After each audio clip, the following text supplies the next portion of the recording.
Good morning, everyone. My name is Larry Sig. I am Director of Communications and Marketing for the Casino Reinvestment and Development Authority and the Atlantic City Tourism District. Welcome you to Jim Whalen Boardwalk Hall this morning for this great announcement. We have quite a few speakers to get through, some great information that's going to be coming out. So without further ado, I'd like to introduce you first to the CEO and General Manager of Collegiate Star League and World Gaming Network, Mr. Wim Stocks.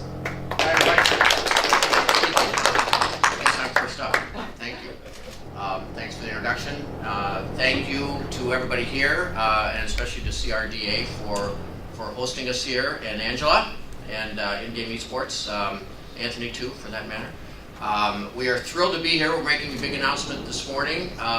Collegiate Star League, hopefully I'll give you some more background on who we are and what we do, but Collegiate Star League, the largest esports organizer of collegiate leagues and events in North America. We are bringing our grand finals, essentially our Final Four, to the historic Boardwalk Hall. I stepped for my very first time on the boardwalk. I got emotional. There's so much lore and myth and scale to that boardwalk. It was really cool to actually experience it firsthand and see it live. So that's a big call to action we're going to incorporate when we get our event officially announced and kicked off. Collegiate Star League, if you're not aware, we are, as I mentioned, we're the largest organizer of tournaments and leagues on college campuses throughout North America. We're on 1,600 different schools, universities, and campuses. We run 13 different leagues. If you're familiar at all with esports, no different than the NCAA runs a football league, they run a basketball league, they run a baseball league. We run leagues around the key games, League of Legends, Counter-Strike, Dota 2, NBA 2K, Street Fighter, Vainglory, a number of Fortnite, Apex Legends, a relatively new game on the scene. But we are all about organizing leagues, events, on-campus activations for these various leagues. Of the 13 leagues that we run and operate, we have over 52,000 students involved. And I'll say they are student athletes. When we at the end of our year, when we do our grand finals, we'll prize out the winning players and winning teams. We prize out as scholarships to keep the ecosystem intact and to reinvest in the space, in the esports space at the collegiate level. And make sure these kids and student athletes are completing their education and getting ready for the next level of professionalism in esports. We're not only about the competitive side of esports, we're also about the curriculum side of esports, the business of esports, and helping kids who are interested learn about the business from a broadcast perspective, from a media perspective, from a marketing perspective, from a business perspective. And it's a really important part of investing in the space and growing the importance of collegiate in the overall realm of esports. You're seeing a lot of hype these days around some key pro leagues, leagues like the Overwatch League, the League of Legends League that is now a franchise model, NBA 2K, where the teams that have formed are actually in parallel with the traditional NBA teams. And while the pro side is blowing up and getting much more prevalent and much more relevant in the realm of traditional sports, as the pro side gets understood and defined, I think it's helping. Just these structures are helping people understand. May not understand what the game Overwatch is, but you're seeing a league now that looks an awful lot like the NFL. It's a franchise model. Teams based in cities that play in conferences. They have a preseason, they have a regular season, they have a playoffs, and they have a championship. It looks an awful lot like the NFL, the NBA, or the NHL. And that model, that template of traditional sports coming to esports is really helping people understand what it is, clarify what it is. And as the pro sides get clarified, it really helps clarify who we are, and we're the amateur side. We have another brand in the marketplace called World Gaming.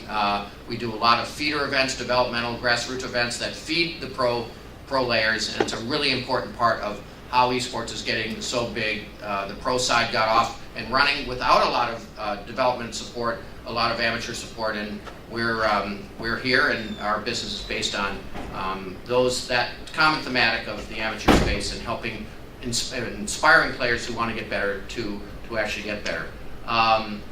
With that, I think I've given and spoken enough. Now we'll turn it over to Neal. Neal's our Chief Commercialization Officer, working on both the World Gaming and the Collegiate Star League side. Thanks, Neal, because I'm Sorry. it's not next on my list. It's an older list. Sorry, Larry. Hey, Neal, you're up next. Great, thank you, Larry. Appreciate it. So yeah, as Wim alluded to, my name is Neal Duffy. I'm Chief Commercial Officer of the Collegiate Star League and also World's Gaming. Really thrilled to be down here. I've been working in this space in collegiate esports this is my 5th year. And when we started this endeavor, the folks from Stockton, you can imagine, there wasn't a lot going on in collegiate esports up until 2014 when Robert Morris and those folks in Chicago came up with that first scholarship program. And we've just seen the explosion since, and I'm so thrilled that you get to actually meet some of the student athletes and student leaders, and you can speak with them after this, because these moments, you can have administrators, you can have business folks, you can have business leaders up here talking to you about how important these events are and how much they mean to the community. When you can actually have individuals here who are passionate, who live, breathe, eat, sleep esports as much as they do their academia, and finding their place in the community and competing throughout the year to get crowned a national champion. We don't know if that will happen to these folks, but we sure hope it does. And it's important for you guys to speak to the players that are actually in the scene, and these guys resonate that, and I'm looking forward to getting a chance to speak to you after. So as I mentioned, I've been doing this now for 5 years. We've done events in Toronto, in Austin, Texas at DreamHack, in Los Angeles, and San Francisco, and we were trying to choose our destination this year. And as you can imagine, with esports being arguably the most popular sport in the world, from a buzzword and a hype machine this year, every destination was talking to us. Las Vegas, Los Angeles again, Northern California. And we were really intrigued, and I was so pleased to meet Anthony and Angela and their team, because they said, why don't you take a look at Atlantic City? And truth be told, I'd never been here before, and it wasn't really on my radar. And they said, I'll tell you what, if you could just spare a day, come down and let us show you what Atlantic City has to offer, I think you'll be impressed. And we did that a month ago, or a month and a half ago, and I came down with an open mind, and I was just so impressed with what Angela and Anthony had prepared, and to meet folks like Mitchell and Jim and the folks who came out to meet us all and greet us, and Dan was so kind to open up the building to us here and walk us around. And of all the site inspections I've done, and we're talking dozens if not more, no one had treated us as well as Atlantic City did. No one had showed more enthusiasm and commitment to making a great event, whether that be from the marketing side, whether that be from the venue side, whether that be from the hotel side and the food and bev side. And even to meet Tony, wherever he is here, who runs the Steel Pier, talking about what we can do to integrate our students and integrate our student athletes to make sure that they've got a complete Atlantic City experience when they come down here to compete for the national championships next month. It's exciting, and I'm really proud to be here, and we're really excited that we've chosen Atlantic City as our destination for the 2019 Grand Finals. Thank you, Neal. Our next speaker is with World Gaming and Collegiate Star League, and it's Mirage Delabardi. Good morning, everyone. My name is Mirage Delabardi. I'm president and founder of Thrive Incentives based out of Toronto. We are mainly a corporate event planning company. We do incentives programs, meetings, and conferences. And I've known Neal for almost 10 years now, and the excitement he's shown for the esports world and everything I've learned from him has really intrigued me over a few years. And to have this opportunity to come on and help run the event alongside Anthony and Angela and CSL, we're really excited. What we're trying to do is kind of bring some of that corporate planning experience to the esports world, and really my main goal for the event is to have everything run so smoothly that the guest experience is out of this world, and we can really showcase Atlantic City as a premier destination for other future events as well. So happy to be here. Great meeting everyone, and Thanks, Mirage. Appreciate it. I just also want to give a shout out to the Stockton University Esports team. Thank you for Yeah. coming today. Let's see what you're bringing to the table, boys, on this great event. So we're looking forward to that. Our next speaker is co-founder and CEO of In-Game Esports, Angela Bernardo Thomas. Hi everyone, thank you for coming today. We're really excited to be here, and I'm Angela, CEO of In-Game Esports, and this is really a monumental moment for a lot of people here today in Atlantic City. When they say it takes a village, it really does do that, and this is the village that has made it happen. You're looking at them now. We entered into a public-private partnership with the CRDA in January of this year, and so we're very excited just a short 2 months later to be able to come back and to announce the inaugural event under the public-private partnership with In-Game and CRDA. It's a program that is designed to incentivize and support organizers that want to come and host esports events in Atlantic City. So our job essentially is to create a slate of programming for esports events in Boardwalk Hall. And we do some of the events we self-produce, and some we work with partners such as CSL and World Gaming, and we're very excited to be involved with an organization of this caliber in the industry. So that's sort of the business side of what it looks like. I want to talk a little bit kind of about the esports love story of Atlantic City. Atlantic City didn't just make a knee-jerk reaction to esports. It was very well thought out and very considered over a long period of time.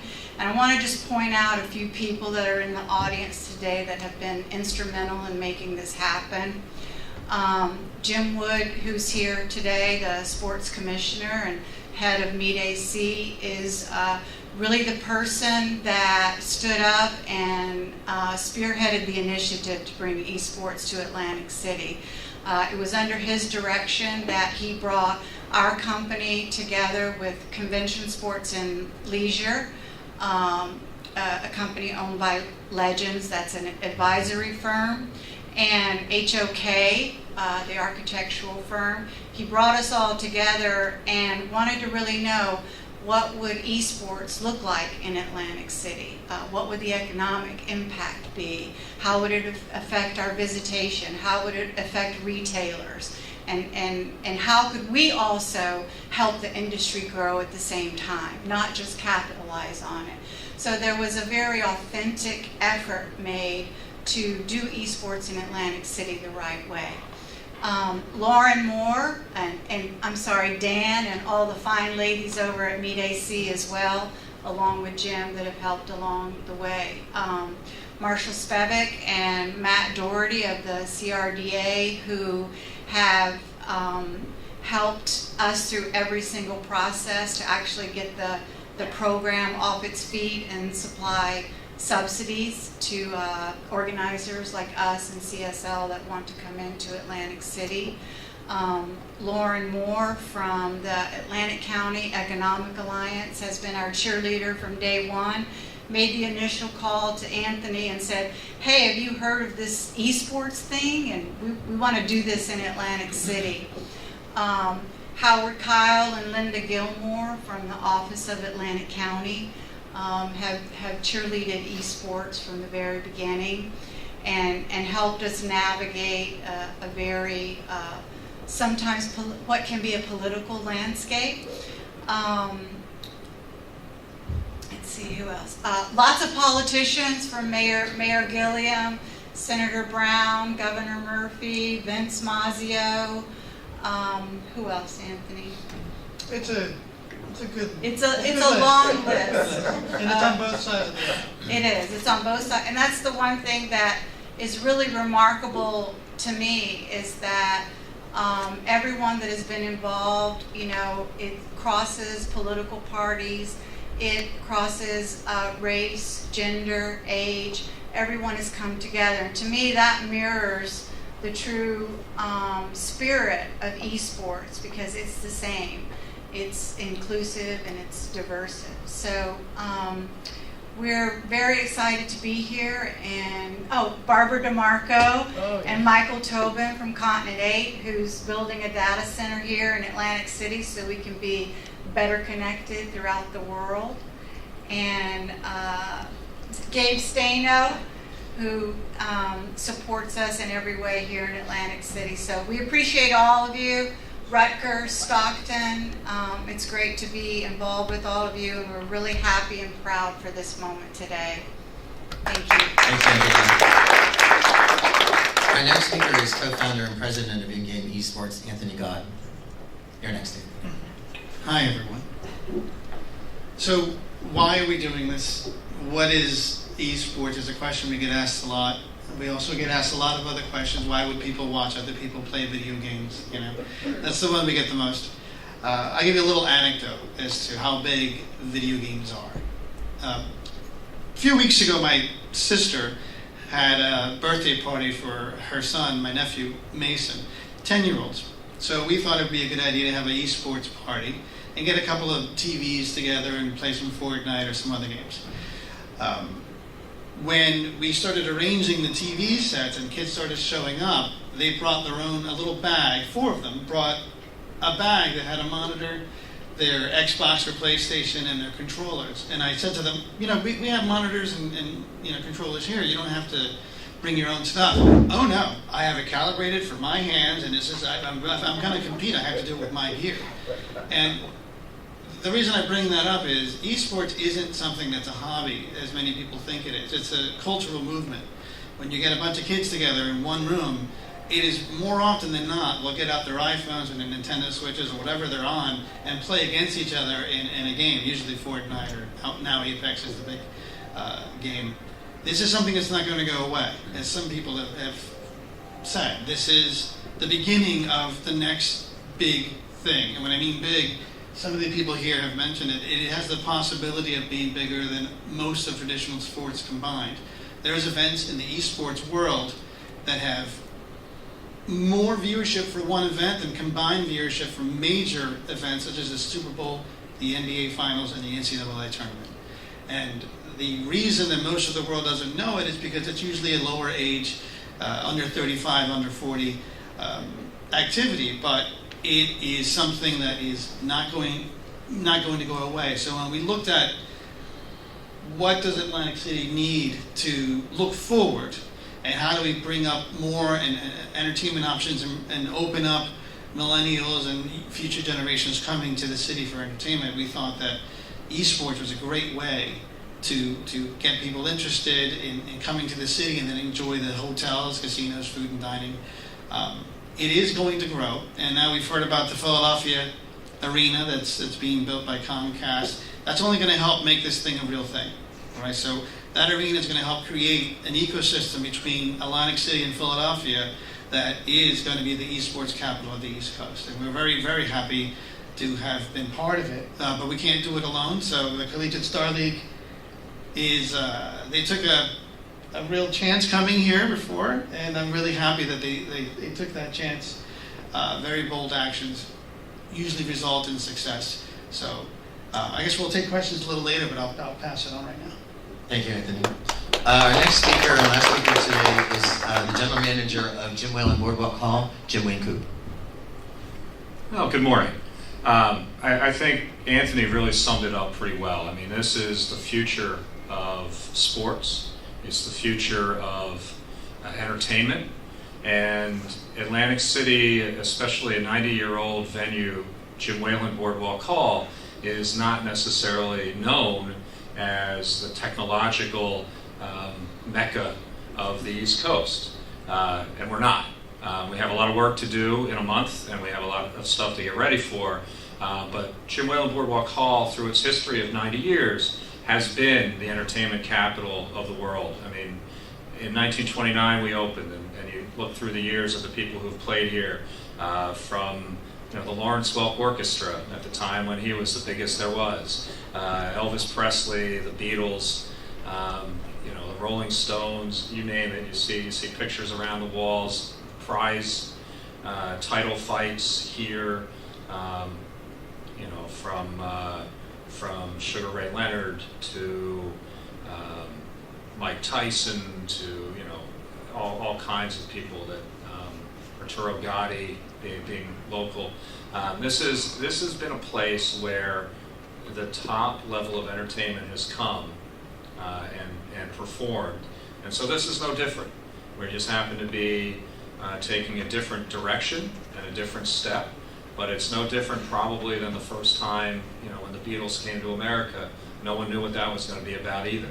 So we're very excited to be a part of it. We're happy to be taking this step with our partners, and we're very excited about the opportunity. Thank you. Thanks, Jeff. Before we take questions, we do want to take the opportunity to show a short promotional video. Are we ready to do that yet? I think we're just going to show What? some drawings later. Okay, you want to do that? So at this point, then we'll open it up for questions for any of our speakers today, or if anyone has any questions. Linda? Could you just tell us specifically about this first event, some of the details about the event in April? Sure. That's you, Neal. Sure, happy to, Linda. Thanks for the question. Sure. So next month, April 26th to the 28th, we're going to be converging with, there's going to be 8 different games. So we're going to have about 100 competitors come in. They'll have qualified. The season takes place from October of this year all the way through playoffs right now, and we're about to determine who those top teams are. So we've got over $100,000 in scholarships it's going to be won over that weekend, primarily across Dota 2, Counter-Strike, Global Offensive, Fortnite, and League of Legends. And then we're also going to be having a showcase around Super Smash Bros. Ultimate, the newest game on Nintendo Switch, Apex Legends, and NBA 2K. And yeah, we're really excited to be showcasing those. We're going to have a free play area so people can come in and have the opportunity to test out some new games, demo some new games, play with their friends, maybe play against some of the Stockton team and get their butts whooped. But yeah, we're going to have a lot of stuff going on. There's also going to be a seminar series, which is going to be an educational side. So students who want to learn, you know, how to create a club on their campus, whether that be in New Jersey, in New York, in Texas, in Alaska, we want to be an advocate for student leaders to find a place and find a home on campus to grow their passion, which would be through their esports club, whether that be sanctioned by the school or whether that just be student-led. We're also going to talk about different ways to grow content. So how can you become a great content creator, whether that's at a micro-influencer level or trying to make that as a job or a hobby or just a passion. So we're going to have about 4 different panels. We're going to bring in some of the biggest celebrities in the gaming space, both on the talent side and then from the content creation side. So there'll be meet and greet opportunities for fans to come out and get to see some of their favorite stars. And we're going to have some live music, and it's going to be a really fun weekend all in all. So there's going to be a lot of contesting, prizing. We've got a really great partner in Twitch, which is the world's largest broadcast distribution, live streaming distribution platform. So we're going to be distributing across their platform exclusively. Last year we had just about 1 million views, and this year we're hoping to get about 1.5 million views over those 2-3 days. So there's going to be a lot of eyeballs, not only on our event, but on Atlantic City. I was just going to add one thing. The other interesting thing that's going on at this event, 2 weeks ago we announced a partnership with ESPN. They are running for the first time a collegiate championship for esports, and it's being held in Houston May 10th through the 12th. One of our leagues is going to be showcased in their final event. It's our brand new league around Street Fighter, and actually at this event will be one of the qualifying legs for a team, for players, to make it into the ESPN event. So another big sort of moment here in Atlantic City where the last leg for the Street Fighter tournament and the ESPN getting all amplified on, and this is not ESPN 2 or 3, this is on ESPN 1. The first time ESPN has done anything around collegiate championships. They've done a lot in the collegiate space around Heroes of the Dorm, which was their Heroes of the Storm activation. But this is a really exciting moment for collegiate esports, and this event will be the precursor, just the 2 weeks before we go on the air with ESPN. So very exciting moment for collegiate esports. Any other questions for anyone? Anthony, I have a question, maybe it's for you. I've been doing some research too, and it seems like the esports is like a global explosion. It's not in the States. You've got what Philadelphia's doing, you have what Las Vegas is doing. I think I read where China is building an entire city, on 2 cities on esports. So can you kind of give us like the future look of, I know you said they're not going anywhere, but sort of a future look of where esports is going and where you see it going, especially in Atlantic City and other events that may take place either this year or in the future? That's a great question. When I first got exposed to esports was in Korea. I owned a company in Korea, and we were just walking around one day going for lunch, and there was a crowd of people surrounding somebody who I thought was a celebrity, a movie star or something. And I asked who the person was. They said it was a StarCraft player. And I thought, why is there a crowd of people around a StarCraft player? I've always loved video games since they came out. I'm a little older than I care to admit. And I just found it astonishing that a crowd of people, about 20 people, were surrounding a player of a video game. And this is about 10 years ago. That sort of level of fan enthusiasm and support is what we're already starting to see in the United States. And I totally believe that within the next 5 years we will also get to that point. The Overwatch League and their players are becoming celebrities among their fans. Some broadcasters, and I know most of you have heard the name of Ninja, are becoming extremely well known, where my kids couldn't tell you a single player who plays in any Philadelphia team, but they can tell you who plays for the Fusion and who Ninja is, and they follow every stream that he has. So what we're going to see is the esports becoming part of the fundamental aspect of daily life from middle school to high school and collegiate leagues. So as we start to see already, there are high schools around the country, hundreds of them that have esports teams. The first middle school team was actually in Fairhaven, New Jersey, announced a couple of months ago. And we hope to have some announcements soon with the ACEA in Atlantic County about what we're doing in Atlantic County for the esports. But it is going to become a major part of life for everyone. So you're going to see kids and high schoolers and going into schools, colleges, on varsity programs. I think, 76 varsity programs currently exist in the United States. And that means that people get scholarships to play competitively video games against other schools. That will expand. There's colleges now. Stockton is one of the greatest examples of. Scott Houston put together a program, a great program, practically overnight. Very proud of what Scott has done. But the expansion of that program may include things like esports management, esports media, esports streaming. It's a real legitimate industry, and it has many facets. One of the things we want to see is what happened in Katowice, Poland, where the city became such a focus of esports that it developed an infrastructure based around technology. So companies thought it was easier, instead of coming back and forth to Katowice all the time, to just set up base there. Training academies, tech companies that do the LAN wires and the technical part of the operations for esports events. You're going to see a lot of esports in the mainstream also, as was mentioned by Wim. ESPN is starting to broadcast it, but because the mainstream media is broadcasting something doesn't now make it big. It's always been big. And I think if anybody here has ever seen a kid play Fortnite, and you know the devotion that they have for that game, it is not only fun, but it is really, really something you share with friends. So it's to me, and to the school systems that we've spoken to, even at the younger ages, the fact that it's a social activity is going to lend itself to rapid growth and adoption. Okay. Yeah, question, I'm looking for an answer to this.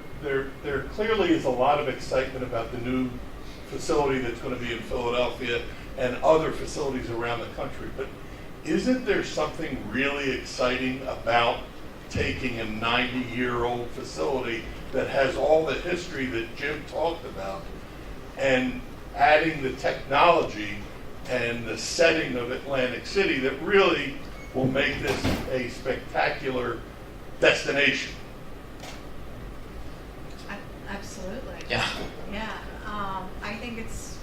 things that when I first came to see the building that I loved the idea of the contrast and the juxtaposition of, technology, in a classic building on the boardwalk by the sea. There's just something very romantic about that is singular, that I've never seen anywhere else. So we're looking really forward to taking some of these events like CSLs and possibly in the future, getting some more infrastructure here in the building so that we're more esports friendly and sort of kind of have a plug and play system.